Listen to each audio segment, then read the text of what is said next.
8th standard.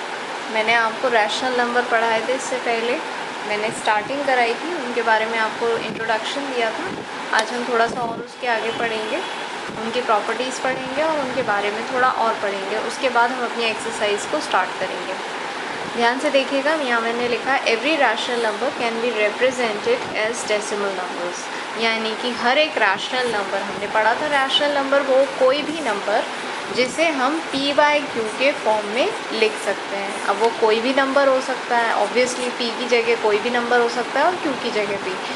कभी कभी दोनों नंबर माइनस भी हो सकते हैं, कभी दोनों प्लस हो सकते हैं, कभी एक माइनस और एक प्लस हो सकता है। तो इस तरीके से हमारा एक रैशनल नंबर फॉर्म हो जाता है। तो सपोज़ हमने एक रैशनल नंबर ले लिया, -2/3 ले लिया सपोज़, या हमने 2/3 ले लिया, कोई भी नंबर आप ले लीजिए, कोई भी रैशनल नंबर।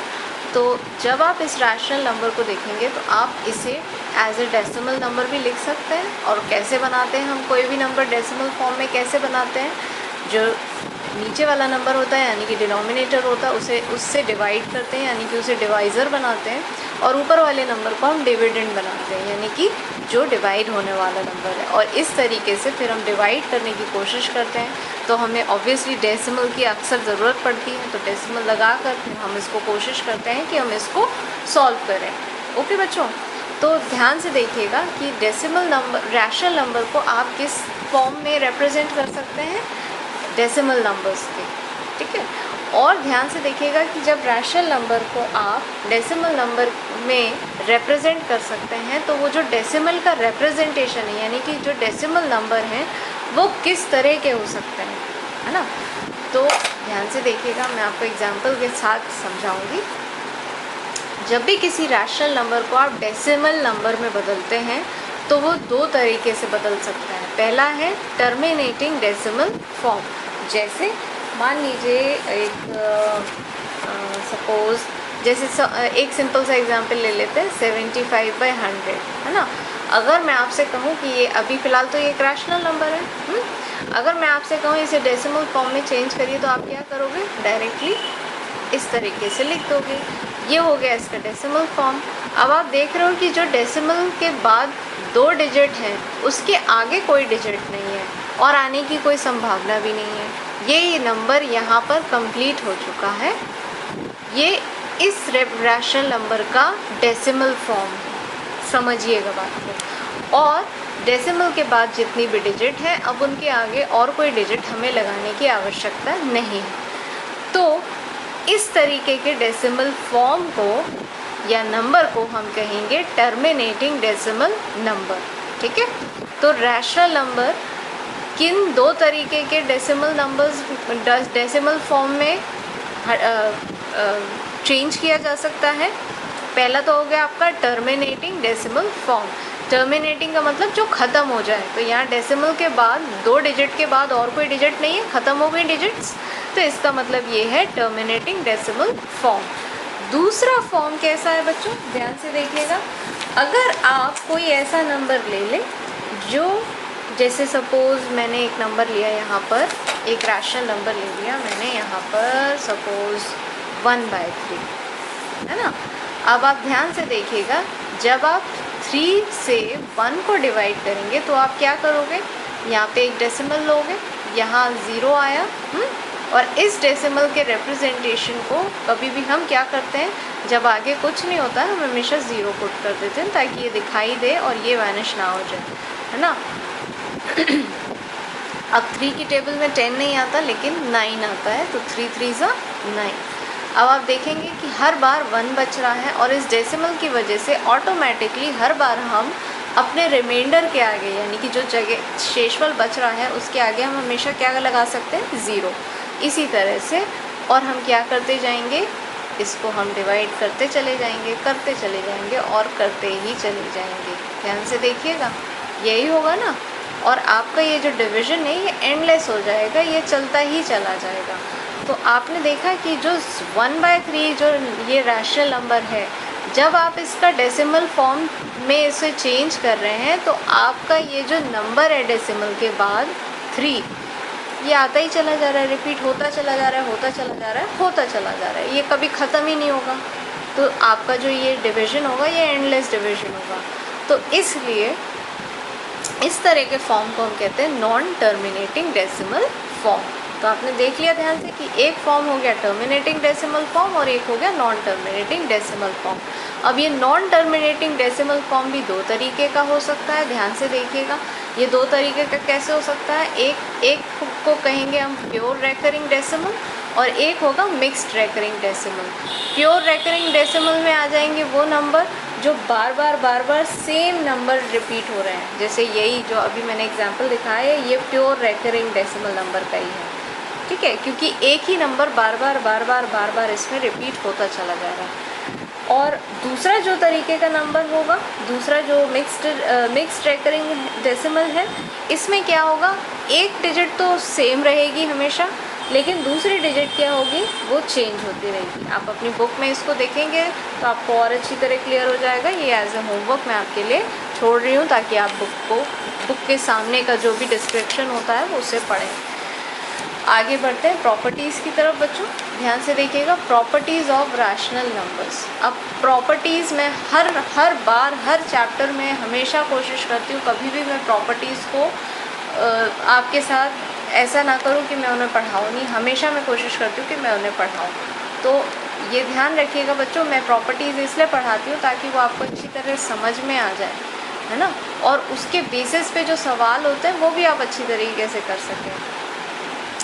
तो इनको स्किप मत करिए कभी भी, इन्हें आप याद करिए, अच्छी तरह पढ़िए और समझिए। सबसे अच्छी बात है कि अभी कोविड में हम, जैसे मैं क्लास में पढ़ाती थी आपको, आप दूसरे दिन मुझसे क्वेश्चन आके पूछ सकते थे, अपना डाउट क्लियर कर सकते थे, क्योंकि छोटे से टाइम स्पैन में हमें बहुत ज़्यादा पढ़ना पड़ता था, है ना। इसमें हम इधर भी अब पॉजिटिविटी खोजने की कोशिश करेंगे और हम चाहेंगे कि हम यहाँ पर भी अच्छे से पढ़ें। तो अगर आप वीडियो देख रहे हैं तो आप देखेंगे कि आप वीडियो को बैक कर सकते हैं, है ना, ये एक प्लस पॉइंट है। हम ज़रूरी नहीं है, अगर हम चीज़ों की नेगेटिव चीज़ें ही देखते रहेंगे तो फिर हम परेशान हो जाएंगे बच्चों और हम आगे नहीं बढ़ पाएंगे। हमें आगे बढ़ते रहना है, चाहे आगे पहाड़ हो चाहे कुछ भी हो, है ना। पढ़ते हैं ना हिंदी इंग्लिश में, आप पोएम्स पढ़ते हैं, अच्छी अच्छी स्टोरीज़ पढ़ते हैं, तो ये भी समय कुछ ऐसा ही है। हमारे सामने पहाड़ है लेकिन हमें उस पहाड़ को आगे चढ़ के आगे बढ़ना है, ठीक है बच्चों। तो इस पहाड़ को जब हम सोचेंगे कि हम पहाड़ चढ़ जाएंगे और बहुत आसानी से और खुशी खुशी चढ़ेंगे तो हम चढ़ पाएंगे आराम से। तो मैं थोड़ा सा मॉरल यहाँ पर हो गया बच्चों।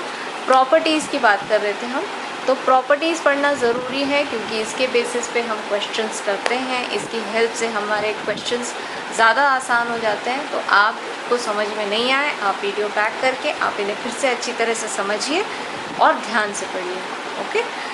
चलिए, ये प्रॉपर्टी है एडिशन और मल्टीप्लिकेशन। मैंने जैसे कि आपको बता रखा है कि मैथ्स में 4 ऑपरेशंस होते हैं। ऑपरेशंस का मतलब हम 4 तरह के ऑपरेशंस पे अभी फ़िलहाल काम करते हैं, है ना। जैसे 8th स्टैंडर्ड में है अभी फ़िलहाल, आप क्या क्या पढ़ेंगे, प्लस पढ़ेंगे, माइनस पढ़ेंगे, मल्टीप्लिकेशन पढ़ेंगे और डिवीज़न पढ़ेंगे। तो ये जो बेसिक 4 तरह के क्वेश्चंस होते हैं इन्हें हम कहते हैं, या 4 तरह के ऑपरेटर्स होते हैं इन्हें हम कहते हैं ऑपरेशंस, ठीक है। और प्लस, माइनस, मल्टीप्लिकेशन और डिवीज़न। तो फिलहाल जो हम प्रॉपर्टी पढ़ रहे हैं वो प्रॉपर्टी हम किन के लिए पढ़ रहे हैं, एडिशन और मल्टीप्लिकेशन के लिए। अभी हम सब्ट्रैक्शन और डिवीज़न को नहीं पढ़ रहे हैं, ठीक है। पहली प्रॉपर्टी है क्लोजर प्रॉपर्टी। सारे बच्चों को पता है, मैं आपको पढ़ा पढ़ा के मैंने इसको रटा दिया है। तो रटने से पहले मैं हमेशा आपसे क्या कहती हूँ कि कॉन्सेप्ट को अच्छी तरह समझ लीजिए। तो आज फिर से आपको एक बार फिर से बता दे रही हूँ, क्लोजर प्रॉपर्टी का मतलब हमेशा होता है कि 2 एक जैसे नंबर अगर आप जोड़ें या मल्टीप्लाई करें तो तीसरा नंबर जो मिले आपको वो भी उसी कैटेगरी का होना चाहिए। मतलब क्या हुआ, हमने यहाँ पे 2 नंबर लिए, 7/8, 3/5, दोनों ही कैसे नंबर है, रैशनल नंबर है। और जब इन दोनों रैशनल नंबर्स को आपने जोड़ा, जो आंसर आएगा वो भी रैशनल नंबर ही होगा। अगर किसी सूरत में ऐसा नहीं हो रहा होता तो ये प्रॉपर्टी खारिज हो जाएगी, मतलब ये प्रॉपर्टी यहाँ पर मान्य नहीं होगी, ओके बच्चों। So what is the closure property says, if you are adding 2 rational numbers, the answer or whatever sum you are getting, that is also a rational number. Same with multiplication, अगर आप multiply भी कर रहे हैं दो rational number को, जो answer आएगा वो हमेशा ही रैशनल नंबर ही होगा। तो जो क्लोजर प्रॉपर्टी है वो प्लस और मल्टीप्लाई दोनों में काम कर रही है, यानी कि it holds good for both the operations. दूसरी प्रॉपर्टी है कॉम्यूटेटिव प्रॉपर्टी। तो ध्यान से देखिएगा, मैंने यहाँ पर दो रैशनल नंबर ले लिए, एक ले लिया 3 और एक ले लिया 8/5। तो जब मैं 3 + 8/5 करूँगी, यानी कि 3 को पहले रखूँगी, 8/5 को बाद में रखूँगी, जो भी आंसर मुझे मिलेगा, अगर मैं इन दोनों नंबर्स का ऑर्डर चेंज कर दूँ, यानी कि अब मैं 8/5 को पहले लिखूँ और 3 को बाद में लिखूँ और फिर जोड़ूँ, जो आंसर मैं दोनों को ऑर्डर चेंज करके पाऊँगी, मेरे पास आएगा, वो सेम होगा। यानी कि ऑर्डर चेंज करने पर आंसर नहीं बदल रहा है। तो इसलिए प्लस और मल्टीप्लाई, यानी कि यहाँ मल्टीप्लाई कर रही हूँ मैं, आप देख रहे होंगे मैंने ऑर्डर चेंज कर दिया दोनों साइड, लेकिन आंसर जो रहेगा वो दोनों का कैसा आएगा, बिल्कुल सेम। तो इसका मतलब क्या है कि कॉम्यूटेटिव प्रॉपर्टी भी आपकी जो रैशनल नंबर्स हैं वो पूरी करते हैं, कौन से दो ऑपरेशन के साथ, plus and multiply. Next associative law, ये भी हमें पढ़ चुके हैं और समझ चुके हैं अच्छी तरह। जब हम कभी 3 रैशनल नंबर लेते हैं और उन दोनों में किसी दो को हम छांट लेते हैं कि हम उन्हें पहले प्लस करेंगे या मल्टीप्लाई करेंगे, ये ब्रैकेट हमें यही बता रहा है। जब हम इसे सॉल्व करेंगे तो इसको छोड़ देंगे और इसे पहले पूरा प्लस कर लेंगे इन दोनों को, फिर आंसर निकालेंगे। यहाँ जब आएंगे तब इन दोनों को प्लस करेंगे और फिर लास्ट में जो आंसर आएगा इससे प्लस करके हम एक आंसर निकालेंगे। फाइनली इन दोनों सवालों का जो आंसर होगा वो बिल्कुल सेम होगा। लेकिन आप देख रहे हैं ब्रैकेट की स्थिति क्या है, दोनों जगह बदली हुई है, पर आंसर पे कोई फ़र्क पड़ा नहीं पड़ा। इसका मतलब एसोसिएटिव लॉ भी पूरी कर रही है रैशनल नंबर्स किसके साथ, प्लस के साथ और मल्टीप्लिकेशन के साथ। अब आ जाते हैं इसी तरह से आइडेंटिटी एलिमेंट। मैं हमेशा आपको समझाती हूँ बच्चों, आइडेंटिटी का मतलब होता है, जैसे आपके पास आपका एक आइडेंटिटी कार्ड होता है, वो आइडेंटिटी कार्ड क्या बताता है स्कूल में कि आप कौन है, आपकी एक यूनिक आइडेंटिटी है, आप ही हो सकते हैं, आपका कोई क्लोन नहीं है स्कूल में कि कोई घूम रहा है कि अगर कोई बच्ची है या मैं ही हूँ, सपोज़ मेरा एक आइडेंटिटी कार्ड है, मेरा नाम है सोनम और मेरा नाम जो है उस नाम की दूसरी लड़की हो सकती है, बट शी कुडंट बी मी, वो मैं नहीं हूँ, वो कोई और हो सकती है, लेकिन मैं ही हूँ, दूसरा ही है।